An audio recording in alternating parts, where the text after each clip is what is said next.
Menurutku ini benar-benar kacau sih. Seorang S2 Matematika lulusan ITB dengan predikat cum laude mengutip hasil penelitian orang lain tanpa membaca penelitian yang bersangkutan.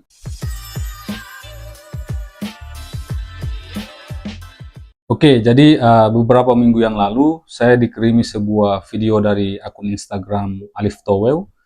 Beliau ini alumni Matematika ITB yang lulus cum laude ya. Jadi jelas bukan orang sembarangan dalam urusan hitung-menghitung.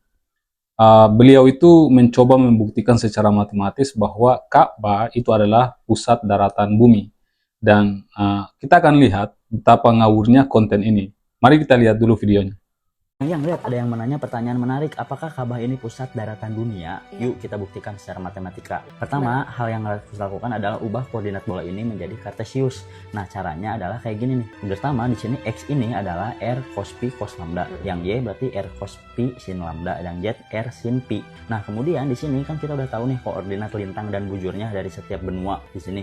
Nah, kita ubah sekarang dari yang koordinat bola ini ubah jadi kartesius kayak gini, menggunakan rumus yang tadi. Nah, setelah ini diubah, nah kita bagi kecil-kecil nih si daratan bumi ini. Semakin kecil semakin bagus. Nah, di sini aku bagi menjadi 15 bagian aja kayak yang ini tadi. Ada 15 bagian. Nah, kemudian di sini kita gunain rumus pusat massa nih. Kayak gini rumusnya, X pusat massa itu adalah luas alas dikali titik pusatnya dibagi luas alasnya. Yang Y juga sama, yang Z juga sama. Nah, kita masukin luas relatifnya kayak gini. Nah, jadi kalau cari dapat nyari X gimana? Pertama yang X dikalikan dengan yang ini semua dikalikan, nanti dibagi dengan yang ini. Yang Y juga sama, yang ini yang sumbu Y dikalikan dengan yang ini dibagi yang total alasnya.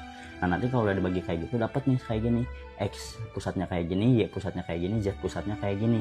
Nah, kemudian setelah kita punya X, Y, Z pusat massa, kita balikin lagi ke koordinat bola. Nah, di sini kita nyari pi sama lambdanya. Kan pi ini kan berarti Z dibagi R, ini kan Z, ini R. R-nya ini Pitagoras dari X, Y, kayak gini. Kemudian lambda. Lambda ini kan berarti tangan dari Y sama X. Sehingga pusat masanya kayak gini bentuknya, lintang dan bujurnya. Kita tinggal masukin angka-angkanya ke sini. Dapatlah lintang pusatnya itu di 22,2 derajat dan bujur pusatnya ada di 39,7. Kalau kita lihat koordinat Ka'bah itu 21,4, 39,8 nih. Dekat-dekat tuh kan, mirip-mirip. Jadi begitu pembuktian secara matematika. Nah, ini ada yang sudah melakukan juga nih ternyata 1973 nih, makin dekat. 2025 juga ada, 2011 juga ada. Jadi ya bisa dikatakan memang pusat daratan itu di sekitaran Ka'bah situ. Nah, lihat sendiri kan, bagi teman-teman yang punya background sains, mungkin bakal notice ngawurnya di mana. Tapi kita bahas sama-sama ya, bagaimana ngaconya video ini. Kalau kita bicara soal misalnya langkah-langkah matematisnya, mulai dari transformasi koordinat bola ke kartesian, lalu balik lagi ke koordinat bola, sampai menghitung yang beliau sebut sebagai pusat massa, sebenarnya nggak ada masalah besar. Secara teknis, rumus dan transformasinya memang benar. Ya wajar saja sih, orang beliau lulusan matematika dengan predikat cum laude kan. Jadi kalau cuma urusan hitung-menghitung, saya yakin nilainya pasti 100. Tapi justru di situ muncul beberapa pertanyaan kritis. Yang pertama soal data yang beliau pakai. Di video itu sama sekali tidak dijelaskan dari mana data koordinat benua-benua itu berasal. Padahal tanpa tahu sumber datanya, kita tuh nggak bisa memverifikasi apakah angka-angka itu benar atau sebenarnya hanya asal comot. Yang kedua, soal luas relatif tiap benua yang beliau tampilkan. Nah, ini yang menurut saya agak aneh, bahkan bisa dibilang ngaco. Coba kalian perhatikan baik-baik ya. Di tabel yang beliau tunjukkan, Eropa itu malah punya luas relatif yang lebih kecil dari Asia Tenggara. Padahal secara geografis, hampir semua orang tahu bahwa Eropa itu ya jauh lebih luas daripada Asia Tenggara. Dari Wikipedia, luas daratan Eropa itu sekitar 10,19 juta kilometer persegi. Sedangkan luas daratan Asia Tenggara itu hanya 4,5 juta kilometer persegi. Nggak cuma itu, Asia Timur di video itu juga digambarkan lebih kecil dari Asia Selatan. Padahal faktanya jelas kebalik. Asia Timur itu jauh lebih besar. Luas daratan Asia Timur sekitar 11,8 juta kilometer persegi. Sedangkan luas daratan Asia Selatan hanya 4,5 juta kilometer persegi. Jadi datanya ini entah ada kesalahan input atau jangan-jangan disusun dengan sengaja supaya hasil akhirnya itu menunjukkan bahwa pusat daratan itu jatuh di sekitar wilayah Mekah. Lalu di bagian berikut video itu, beliau beberapa kali menyebutkan istilah pusat massa daratan atau center of mass. Masalahnya, kalau kita lihat cara perhitungannya, sebenarnya yang beliau hitung itu bukan pusat massa, tapi centroid geometris. Dan dua istilah ini walaupun mirip, berbeda jauh secara konsep. Centroid geometris itu adalah titik tengah secara bentuk, dan itu murni soal geometri. Ia cuma melihat bentuk dan posisi, tanpa peduli berat atau densitas. Pusat massa sebaliknya adalah konsep fisika, titik di mana seluruh massa suatu benda bisa dianggap terkonsentrasi, dan itu tergantung pada distribusi massa serta kerapatan atau densitas dari benda tersebut. Kalau pakai rumus pusat massa ditulis seperti ini. Dengan M di sini itu adalah rho dikali V, yakni massa sama dengan densitas dikali dengan volume. Sementara rumus yang beliau gunakan adalah seperti ini. Dan itu adalah rumus centroid geometris, bukan pusat massa. Meskipun keduanya kelihatan mirip. Jadi ya bisa kita lihat bahwa terminologi yang beliau gunakan itu sudah melenceng. Meskipun ya memang benar bahwa jika sebuah benda itu punya kerapatan massa seragam, maka pusat massa dan centroid geometrisnya itu akan berada di titik yang sama. Jadi dalam konteks peta daratan dua dimensi, misalnya dalam kondisi ideal, di mana ketebalan dan densitas dianggap seragam, ya secara matematis, pusat massa bisa dianggap sebagai centroid geometrisnya juga. Jadi kalau maksudnya itu beliau menghitung centroid geometris dari bentuk daratan di permukaan bumi, ya itu oke-oke saja, masuk akal. Tapi seharusnya istilah yang dipakai jangan salah, supaya orang-orang nggak mengira perhitungannya itu bersifat fisika, padahal yang dihitung cuma bentuk geometris peta permukaan. Nah, kalau kita hitung ulang menggunakan data yang sama yang ditampilkan dalam video itu dengan menggunakan Excel, dan untuk itu saya mau berterima kasih dulu kepada salah satu guru fisika saya, namanya Bang Sunkar E. Gautama, karena beliau sudah mau menyempatkan waktunya mengetik ulang data dari video Abang ITB ini, kemudian memasukkannya di Excel, dan hasilnya bisa kita lihat bahwa koordinat rata-rata dari seluruh daratan yang digunakan dalam video itu sebenarnya menghasilkan nilai vektor seperti ini, di mana nilai X sama dengan 0,318661, Y-nya sama dengan 0,264836, dan Z-nya itu sama dengan 0,169944. Kalau kita ubah ke koordinat bola, hasilnya itu adalah lintangnya atau V sama dengan 22,3 derajat lintang utara, dan lambda itu sama dengan 39,7 derajat bujur timur. Dan ini terlihat mirip dengan koordinat Ka'bah yang berada di sekitar 21,4 derajat lintang utara dan 39,8 derajat bujur timur. Makanya kalau kita cuma lihat angka lintang dan bujurnya, memang kelihatan sangat cocok. Tapi yang tidak disebutkan oleh Abang ITB ini adalah bahwa hasil transformasi ini juga punya satu komponen penting lainnya, yaitu R atau jarak dari pusat bumi. Dan disinilah letak masalahnya. Kalau kita hitung nilai R-nya dengan menggunakan rumus ini, kemudian kita masukkan nilai X, Y, dan Z, maka kita akan peroleh hasilnya adalah seperti ini. Nah, ternyata nilai R-nya itu tidak berada di titik R sama dengan 1, tapi malah berada di titik 0,44784 radius bumi. Artinya, kalau kita bayangkan bumi itu sebagai bola dengan jari-jari R sama dengan 1, maka titik hasil perhitungan ini tidak berada di permukaan bola, melainkan di dalam bola, di kedalaman sekitar 0,44784 radius bumi. Kira-kira bentuk sederhananya seperti ini. Nah, bagian ini nggak pernah disebut dalam video tersebut. Yang ditampilkan itu hanya lintang dan bujurnya saja. Jadi kesannya itu titik itu benar-benar ada di permukaan bumi, yakni di R sama dengan 1. Padahal secara matematis, posisi sebenarnya masih ada di dalam bumi itu sendiri. Nah, saya menduga bahwa hasil perhitungan dia ini langsung dinormalisasi ke R sama dengan 1, supaya terlihat berada di permukaan bumi. Nah, secara sederhana, menormalisasi supaya R sama dengan 1 itu artinya ya menarik titik hasil perhitungan yang ada di dalam bola itu ke permukaan bola tanpa mengubah arah vektornya. Artinya, vektornya itu tetap sama, lintang dan bujurnya tidak berubah, tapi panjangnya diubah jadi 1, biar pas menempel di permukaan bumi. Nah, normalisasi itu kayak gini, misalnya kita punya vektor V sama dengan X, Y, Z, dengan panjangnya adalah R sama dengan akar X kuadrat tambah Y kuadrat tambah Z kuadrat. Maka, vektor yang dinormalisasi ke panjang 1 adalah seperti ini. Atau bisa kita tulis dalam bentuk komponen-komponennya, yakni X, Y, dan Z seperti ini. Dengan memasukkan nilai dari X, Y, dan Z, maka kita akan peroleh hasil yang sama persis dengan abang dari ITB ini. Jadi, tujuan normalisasi itu adalah agar vektornya itu didorong keluar dari dalam bumi ke permukaannya. Secara matematis, itu sah-sah saja, tapi harusnya dijelaskan dong bahwa hasilnya itu sudah dinormalisasi. Karena kalau tidak, ini bisa sangat menyesatkan. Karena audiens itu akan mengira bahwa hasil hitungan beliau memang menunjukkan posisi geografis yang sebenarnya di permukaan bumi. Padahal, sebenarnya yang terjadi hanyalah proyeksi titik dari dalam bumi ke permukaannya.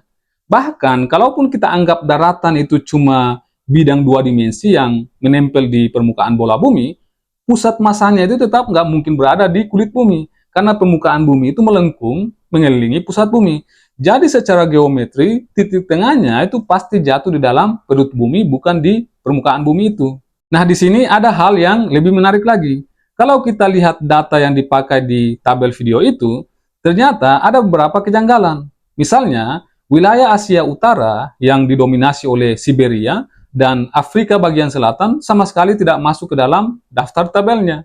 Padahal dua wilayah itu luasnya sangat besar. Bayangkan saja, Siberia sendiri mencakup hampir 13 juta kilometer persegi, dan Afrika bagian selatan itu sekitar 6-7 juta kilometer persegi. Kalau dua wilayah besar itu diabaikan, tentu hasil perhitungannya itu bakal bias ke arah selatan, persis ke arah Mekah. Jadi jelas bahwa datanya ini memang sangat tidak masuk akal.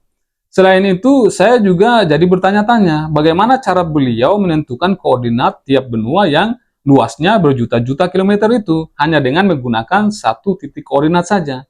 Apakah itu pusat geografisnya, pusat masanya, atau hanya perkiraan visual? Dalam video itu kan kita bisa lihat bahwa beliau mencoba menghitung pusat daratan dunia dengan membagi bumi menjadi beberapa wilayah besar, misalnya Asia Timur, Eropa, Afrika, dan lain-lain. Lalu setiap wilayah itu diberi satu titik koordinat lintang bujur sebagai posisi benua tersebut. Nah, disinilah masalahnya gitu.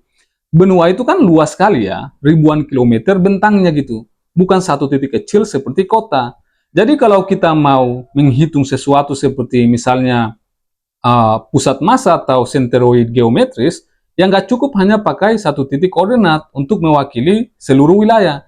Karena titik itu tidak benar-benar menggambarkan titik tengah geometris dari benua tersebut. Kalau misalnya ditanya tentang kota, ya mungkin wajar kalau kita pakai satu titik koordinat karena ya kota itu memang kecil ya dan bisa dianggap sebagai satu titik. Tapi untuk negara atau benua, kita itu tidak bisa begitu. Karena negara atau benua itu wilayahnya luas dan punya bentuk yang tidak teratur. Mungkin kalau mau cukup detail atau cukup akurat, antum mungkin harus menghitung titik tengah geometris dari seluruh area benua itu, bukan cuma ambil satu titik secara sembarangan. Kemudian yang berikut, kalau kita lihat ilustrasi di videonya, pembagian wilayah yang beliau tunjukkan itu juga tidak konsisten dengan data yang dipakai di tabel perhitungan. Videonya memperlihatkan bumi dibagi menjadi juring-juring seperti potongan kua melingkar dari kutub ke kutub, padahal di tabelnya pembagian wilayah dilakukan berdasarkan benua atau region. Jadi ada ketidaksesuaian antara ilustrasi visual dan model matematis yang dia gunakan. Nah, selanjutnya kita bahas soal metodologi sampling yang beliau pakai dalam video tersebut. Jujur saja, buat saya, penggunaan 15 titik sampel untuk mewakili seluruh kompleksitas daratan bumi itu terdengar ya agak terlalu sederhana sih. Dunia itu jauh lebih rumit dari 15 titik koordinat. Jadi metode itu lebih cocok buat konten media sosial yang tujuannya meningkatkan engagement ketimbang mencerdaskan kehidupan bangsa seperti yang tertulis di bio Instagramnya. Ada istilah yang namanya cherry picking, yaitu memilih data yang mendukung kesimpulan yang sudah kita ingin capai dari awal. Nah, yang saya lihat di sini, pendekatannya itu agak ke arah situ, yakni memilih titik-titik strategis supaya hasilnya bisa kebetulan mengarah ke Mekah, sehingga audiens Indonesia yang mayoritasnya Muslim itu bakal terkesan, bangga, dan langsung membagikan videonya. Jadi mungkin bagi beliau nggak apa-apa kalau datanya salah. Toh netizen Indonesia itu juga nggak punya waktu untuk memverifikasi hal-hal seperti itu. Ditambah lagi dengan fakta bahwa beliau ini kan lulus S2 Matematika ITB dengan predikat cum laude Jadi ya orang-orang akan percaya begitu saja tanpa mempertanyakan validitas informasi yang disajikan karena ya beliau dianggap punya otoritas dalam bidang tersebut. Jadi mungkin bagi beliau dengan otoritasnya sebagai lulusan matematika, mengambil sembarang data itu tidak akan membuat orang-orang curiga karena audiens Indonesia, khususnya umat muslim, pasti merasa keyakinan dalam agamanya terverifikasi secara saintifik. Jadi ya mereka bakal lebih dulu bangga dengan hasil yang disajikan ketimbang mempertanyakan kredibilitas informasi yang disampaikan. Kalian tentu saja bisa lihat sendiri di kolom komentar video itu. Banyak sekali komentar dari orang-orang yang merasa bangga ketimbang mempertanyakan konten videonya. Padahal di video ini terlihat sangat jelas bahwa beliau ini dengan seenaknya mengambil sembarang data dan mengolahnya sedemikian rupa agar hasilnya itu cocok dengan harapan para audiens muslim yang ada di Indonesia. Ini bukan cuma kesalahan teknis ya, tapi bagi saya ini menyesatkan serta membunuh critical thinking generasi muda Indonesia. Kemudian yang bikin saya benar-benar geleng-geleng kepala adalah bagian di mana beliau mengutip hasil penelitian dari Andrew J. Woods di akhir video. Seolah-olah hasil penelitian Woods mendukung klaim bahwa Ka'bah adalah pusat daratan dunia. Menurutku ini benar-benar kacau sih. Seorang S2 matematika lulusan ITB dengan predikat cum laude mengutip hasil penelitian orang lain tanpa membaca penelitian yang bersangkutan. Karena kalau kita baca penelitiannya, hasilnya itu justru tidak ada kaitannya sama sekali dengan Mekah. Masalahnya bukan cuma di hasil, tapi juga pada cara beliau mengutip tanpa verifikasi. Dari video itu, data luas wilayah dan referensi yang dipakai itu sudah jadi tanda tanya besar. Bahkan 2 dari 3 penelitian yang beliau tampilkan di akhir video, ternyata kalau kita cari di internet, hasil penelitiannya tidak ditemukan di database jurnal manapun. Jadi ya gimana ya? Itu yang jadi pertanyaan besar bagi saya sih. Dari mana dia peroleh hasil penelitian tersebut? Apakah dia hanya gunakan AI atau apa ya? Saya nggak tahu. Atau mungkin saya yang kurang bagus dalam mencari sumber tersebut ya. Jadi mungkin bagi teman-teman yang punya referensi 2 penelitian yang beliau tampilkan di akhir videonya, mungkin bisa berbagi ya biar kita sama-sama bisa membacanya dan memverifikasinya sama-sama. Karena saya hanya dapat referensi dari Andrew J. Woods, dan menurutku ini yang paling parah. Beliau mengutip hasil penelitian Woods dan secara tidak langsung, beliau mengatakan hasilnya mirip dengan perhitungan beliau. Nah, dari sini kelihatan sangat jelas bahwa beliau itu tidak membaca penelitiannya Woods.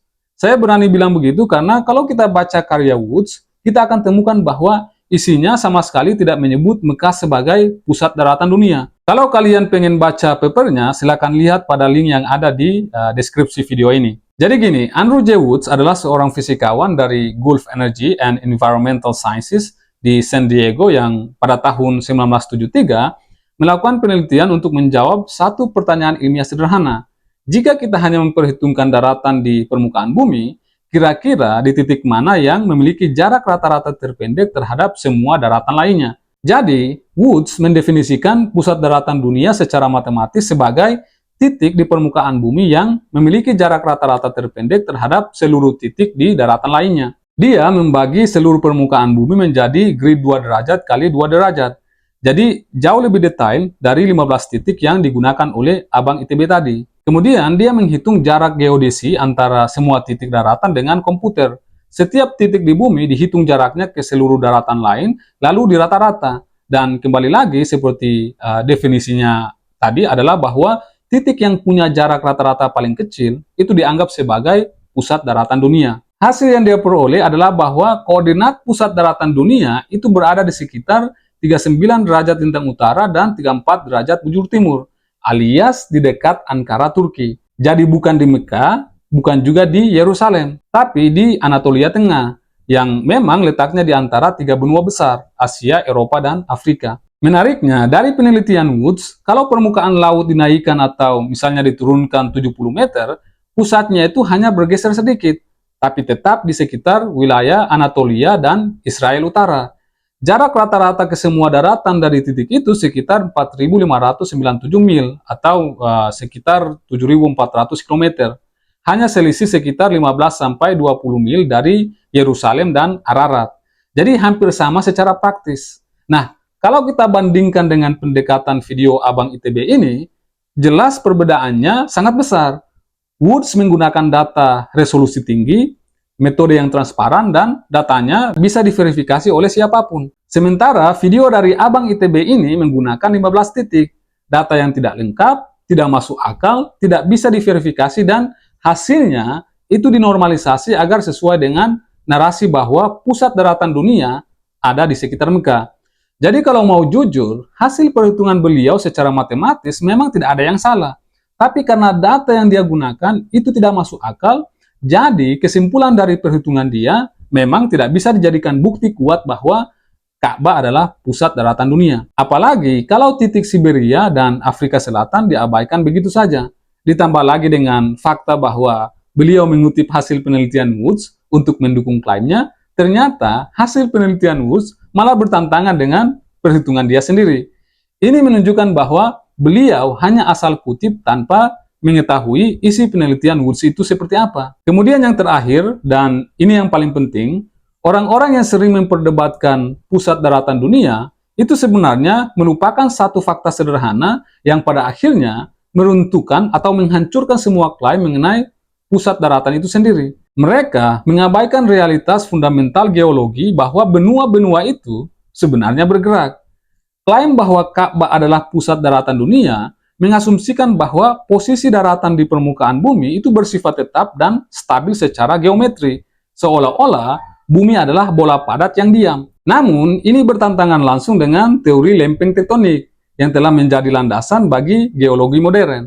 Kalau kita benar-benar membaca literatur geologi modern, sebenarnya klaim Ka'bah sebagai pusat daratan dunia akan langsung runtuh. Pertama, dalam buku The Earth's Land Surface karya Kenneth J. Gregory halaman 50, dijelaskan bahwa litosfer bumi itu bersifat dinamis, yakni terdiri atas sekitar 9 lempeng besar dan sejumlah kecil lempeng mikro yang terus bergerak 1-14 cm per tahun di atas lapisan astenosfer yang plastis. Benua-benua itu tidak diam, tapi bergeser secara konstan akibat arus konveksi di mantel. Bahkan Amerika Serikat saat ini sudah menjauh dari Eropa sejauh sekitar 5 meter sejak tahun 1776 dan terus menjauh 2 cm per tahun. Artinya, konsep pusat tetap di permukaan bumi itu jelas tidak mungkin secara geologi. Karena ketika daratan terus bergerak, titik manapun di permukaan, termasuk Mekah, itu juga ikut bergeser terhadap konfigurasi global daratan. Kedua, dari artikel berjudul Movements of the Arabian Plate, kita tahu bahwa lempeng Arabia sendiri bukanlah lempeng statis, melainkan salah satu lempeng besar yang aktif bergerak ke arah timur laut. Pergerakan ini dipicu oleh pembukaan Red Sea Reef yang menyebar sekitar 15 mm per tahun, menghasilkan aktivitas vulkanik dan seismik tinggi di sepanjang batasnya gitu. Nah, lempeng Arabia itu kan berbatasan langsung dengan lempeng Afrika di bagian barat, kemudian lempeng Eurasia di utara, dan lempeng India di timur. Nah, daerah Saudi Arabia termasuk Mekah dan Madinah terletak di atas kerak benua yang aktif mengalami peregangan di barat dan kompresi di timur.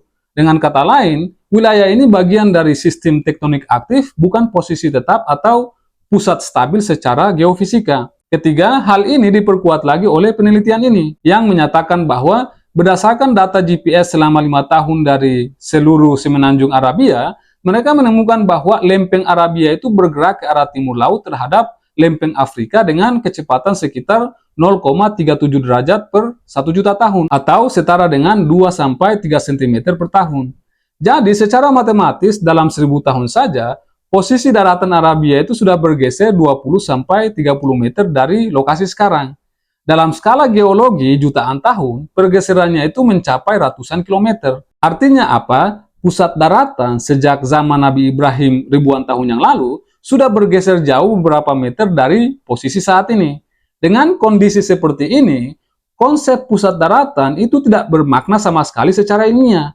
Bahkan jika ada titik yang saat ini tampak berada di pusat distribusi daratan, dalam skala waktu geologi, titik itu akan berpindah jauh seiring lempeng bumi terus bergerak. Jadi, klaim Mekah sebagai pusat daratan itu bukan hanya salah secara data, tapi juga bertentangan dengan fakta dasar geologi bahwa permukaan bumi itu benar-benar dinamis dan selalu berubah. Terakhir, saya hanya mau bilang bahwa kebenaran ilmiah itu membutuhkan kejujuran intelektual, kerendahan hati, dan keberanian untuk menerima kenyataan sebagaimana adanya, bukan sebagaimana yang kita inginkan. Karena sains doesn't care about what we want to be true. It only cares about what is actually true. Thank you for watching. Saya Muin Banyau. Salam apapun itu untuk ilmu pengetahuan dan jangan mati sebelum meninggalkan karya.